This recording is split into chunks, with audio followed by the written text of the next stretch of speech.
Assalamualaikum warahmatullahi wabarakatuh. Salam sejahtera.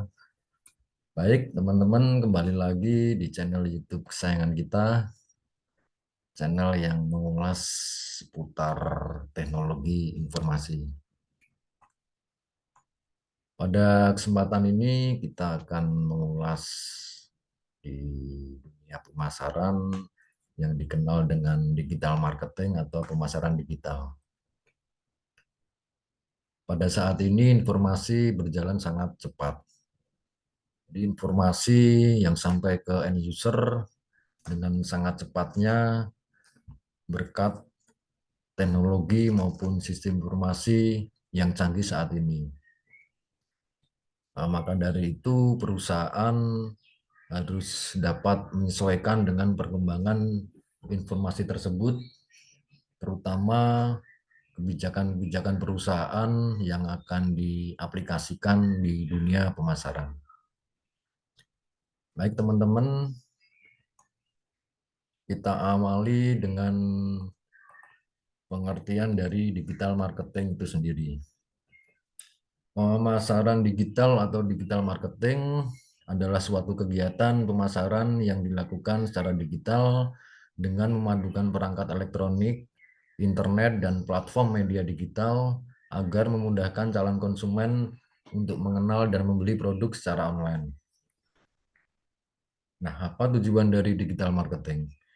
Tujuan dari digital marketing adalah secara umum untuk meningkatkan angka penjualan, kemudian meningkatkan brand awareness, memperluas pasar, kemudian meningkatkan kualitas relasi serta komunikasi antara pemilik usaha dengan konsumen ataupun calon konsumen.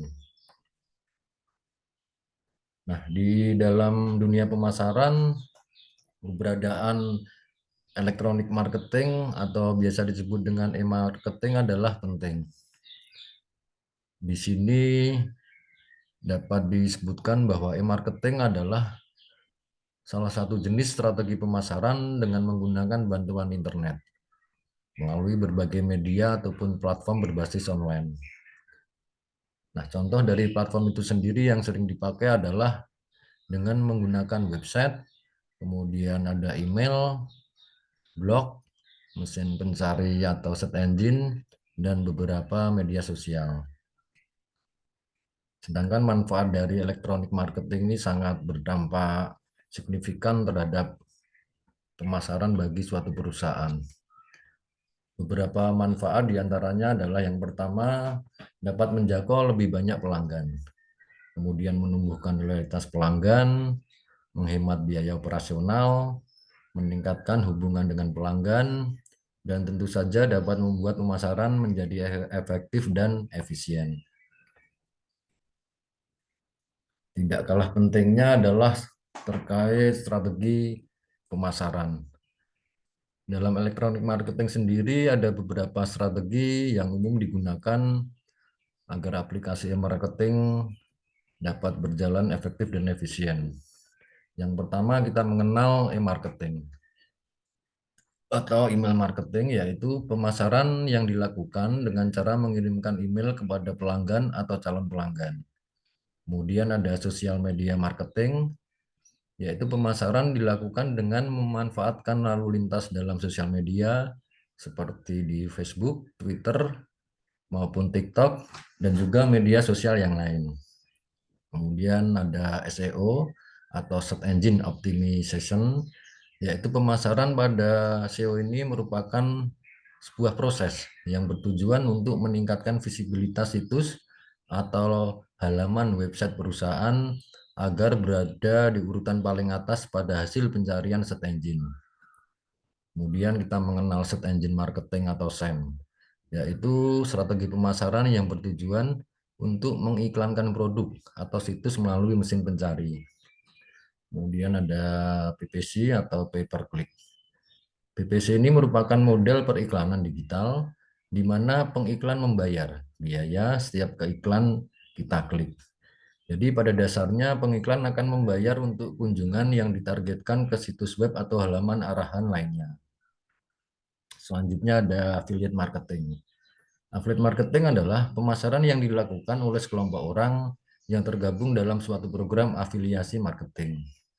Dan yang terakhir tentu saja kita mengenal video marketing, yaitu pemasaran menggunakan video untuk memasarkan dan mempromosikan produk atau layanan suatu bisnis. Ya, kita kembali ke sistem informasi pemasaran. Menurut Philip Kotler, sistem informasi pemasaran adalah suatu struktur, prosedur, dan cara reguler untuk dapat merencanakan penghimpunan, analisa, dan juga penyajian informasi yang digunakan dalam membuat keputusan dalam pemasaran. Sedangkan jenis sistem informasi pemasaran tersebut diantaranya adalah yang pertama marketing intelligence, yaitu proses menganalisis informasi berupa kegiatan pada pasar seperti memahami pergerakan pada pasar, kemudian sikap dan perilaku pasar, serta mengakses perubahan pada lingkungan bisnis. Yang kedua adalah internal marketing information, merupakan proses menganalisis informasi yang bersumber pada data internal atau data perusahaan itu sendiri. Dan yang terakhir atau yang ketiga adalah marketing communication, yaitu proses komunikasi perusahaan pada pasar. Contohnya adalah memberitahu pasar eksistensi dari produk perusahaan berupa media iklan, berupa pemasaran langsung, kemudian branding, kemudian ada kegiatan public relation, presentasi sales, sponsor, dan media sosial. Nah, berbicara digital marketing tentu saja tidak bisa mengabaikan peluang pasar. Jadi perusahaan apabila ingin berhasil dalam usaha pemasarannya harus jeli dalam melihat peluang pasar yang ada. Peluang pasar dapat didefinisikan sebagai suatu kondisi di mana keadaan dan waktu menciptakan sebuah kesempatan bagi perusahaan untuk mengambil tindakan atau strategi bisnis perusahaan itu sendiri. Kemudian analisis peluang pasar atau biasa disebut market opportunity analysis adalah suatu proses yang digunakan oleh perusahaan untuk mengidentifikasi dan menilai potensi pasar baru.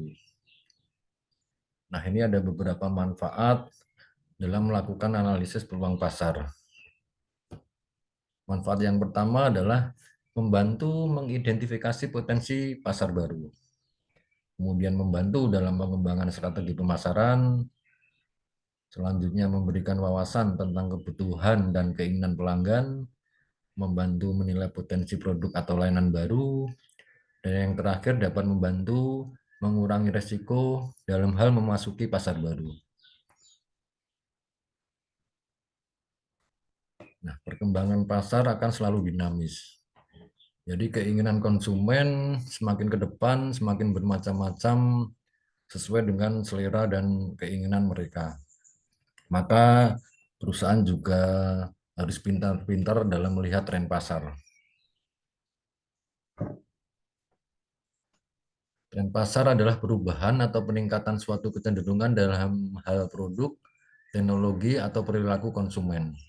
Dan hal ini memberikan informasi yang penting bagi bisnis untuk memahami kebutuhan dan preferensi konsumen saat ini, dengan tujuan untuk memprediksi perkembangan pasar di masa depan.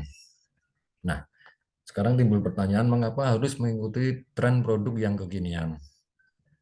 Jadi apabila perusahaan dapat mengikuti produk yang terkini, maka biasanya dipastikan perusahaan akan selalu mengikuti perkembangan atau selalu memenuhi selera dari konsumen. Hal ini penting karena kecenderungan konsumen tidak selalu tetap dan bisa berubah-ubah. Dengan mengikuti kecenderungan terhadap perilaku konsumen, maka perusahaan akan dapat menciptakan suatu produk, layanan maupun jasa sehingga konsumen akan terpuaskan dan kedepannya produk atau layanan jasa tersebut dapat bertahan. Jadi pelaku bisnis akan mudah beradaptasi dengan produk yang paling disukai konsumen, kemudian lebih cepat dan mudah terhubung dengan konsumen. Dengan begitu, bisnis perusahaan juga akan dapat berkembang ke arah yang lebih positif dan semakin maju. Tidak kalah pentingnya adalah melibatkan keberadaan sosial media marketing. Sosial media marketing merupakan suatu strategi marketing yang menggunakan media sosial sebagai platformnya. Sosial media marketing ini terjadi ketika perusahaan atau sebuah bisnis memanfaatkan jejaring sosial dalam memasarkan produk dan layanannya. Nah, di sini kita lihat dari gambar tersebut bahwa yang dilansir oleh Water per Januari 2023 ya, ternyata pengguna sosial media itu luar biasa. Dalam peringkat 1-15, posisi pertama diduduki oleh Facebook dengan 2,9 miliar lebih pengguna. Kemudian di bawahnya ada YouTube, WhatsApp, Instagram, WeChat, TikTok, dan seterusnya. Di peringkat 15 ternyata diduduki oleh Pinterest. Nah, sosial media ini sangat penting karena sebagai salah satu media untuk beriklan yang dapat menjangkau masyarakat luas. Karena dari data ini bisa kita lihat pengguna sosial media ternyata sangat luar biasa jumlahnya. Nah, masih terkait dengan sosial media, kita ambil contoh sosial media Facebook atau FB. Di Facebook kita mengenal adanya iklan premium. Premium ads yang ada di Facebook memungkinkan pebisnis untuk memasang iklan baik di website utama ataupun di situs mobile Facebook dengan penempatan iklan yang cukup strategis. Dan untuk mendukung iklan premium, Facebook menyediakan tools bagi para pengiklan yang disebut dengan Rich Generator. Nah, fungsi Rich Generator ini adalah untuk membantu suatu merek memilih posting yang mereka buat supaya dapat tampil newsfeed user FB yang like halaman mereka dengan biaya layanan tergantung dari jumlah fans yang dimiliki. Jadi pengiklan nanti ketika seseorang itu like di iklannya maka akan mendatangkan feedback. Jadi pengiklan dapat melihat seberapa banyak pengguna yang like dari iklan tersebut. Nah, dari gambar ini kita bisa lihat bahwa berkat risk generator ternyata fitur-fiturnya juga cukup memadai. Di sini dapat di-set lokasi, jadi lokasi dapat kita tetapkan, kemudian ring umur juga tersedia, mau kita set umur berapa sampai berapa, kemudian gender ya atau jenis kelamin, kemudian detail target. Jadi target itu kita mau kearahkan kemana, itu juga terakomodasi di sini. Dan yang menarik adalah berkat risk generator kita bisa melihat semua iklan nanti sudah kita post, audien yang akan melihat iklan kita nanti ternyata dapat dideteksi. Jadi Facebook sudah merencanakan membuat fitur seberapa banyak nantinya pengguna atau orang yang melihat iklan jumlahnya itu dapat diperkirakan.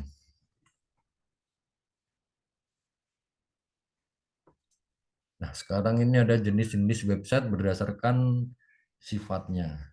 Dibagi menjadi dua. Yang pertama adalah website statis. Secara mendasar, website statis merupakan jenis website dengan konten yang tidak berubah atau konstan.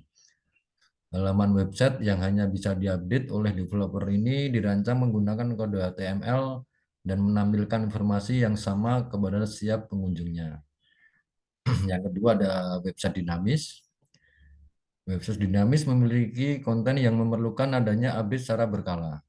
Selain itu, jenis website ini juga menggunakan database yang hanya dapat diakses oleh developer atau webmasternya. Di sini bisa kita lihat gambar ya, perbedaan antara web statis dan web dinamis. Jadi bisa dilihat dari perbedaan interaksi pengunjung di web statis minim interaksi, kemudian di web dinamis ternyata lebih interaktif. Kemudian dilihat dari bahasa pemrogramannya, web statis biasanya menggunakan HTML dan CSS serta JavaScript yang terbatas. Sedangkan di web dinamis lebih kompleks. Ada PHP, Python, Ruby, dan lain-lain. Kemudian untuk sektor database, statis tidak memakai database, yang dinamis memakai database. Kemudian untuk faktor kemudian pengembangan, untuk web statis tidak membutuhkan bahasa pemrograman yang kompleks, sedangkan web dinamis membutuhkan keahlian bahasa pemrograman. Untuk faktor skalabilitas, web statis ternyata sulit menambahkan konten baru, sedangkan untuk yang di web dinamis, konten mudah ditambahkan sesuai kebutuhan. Kemudian ada jenis-jenis website berdasarkan fungsinya. Nah, di sini bisa kita lihat bahwa jenis web itu ada beberapa berdasarkan jenisnya. Yang pertama adalah blog. Fungsinya juga sudah dijelaskan di sini. Kemudian ada toko online, ada website bisnis, website pribadi, kemudian website untuk pemerintah, dan website majalah dan portal berita. Kemudian ada website non-profit, dan yang terakhir adalah website portofolio.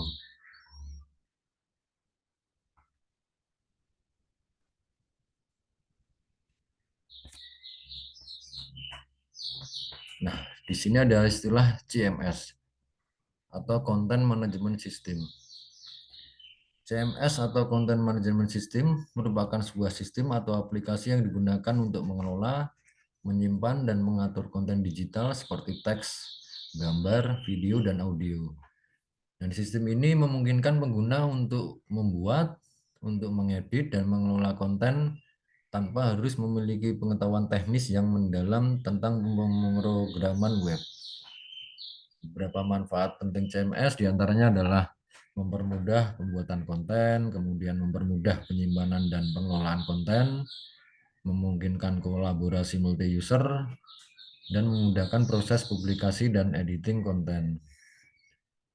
Di sini bisa kita lihat beberapa contoh dari CMS yang paling umum digunakan. Ada WordPress yang biasanya untuk web pribadi, kemudian Drupal, Joomla, Radian CMS, dan Alfresco.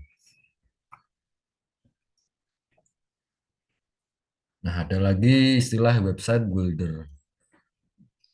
Website builder atau pembangun website adalah aplikasi perancangan web berbasis internet, membuat sebuah website profesional dengan cepat, mudah, dan murah. Dan hanya dalam hitungan beberapa menit, website profesional sudah bisa online dan siap berfungsi untuk menunjang kegiatan bisnis di internet ataupun mempromosikan produk jasa di internet. Sedangkan manfaat dari website builder diantaranya yang pertama adalah membantu fokus pada pertumbuhan brand, kemudian semua fitur dapat diakses dengan beberapa klik saja, kemudian maintenance webnya juga bisa terjaga, kemudian bisa bebas mengatur fitur untuk pembayaran, pengelolaan mudah, pencatatan stok juga bisa rapi, dan yang terakhir website bisa diakses dari mana saja dan tentu saja kapan saja. Ya, sepertinya itu saja ulasan terkait digital marketing yang bisa saya sampaikan. Semoga bisa bermanfaat bagi kita semua. Terima kasih sudah menyaksikan ulasan di channel YouTube saya. Sampai bertemu di pertemuan selanjutnya. Wassalamualaikum warahmatullahi wabarakatuh.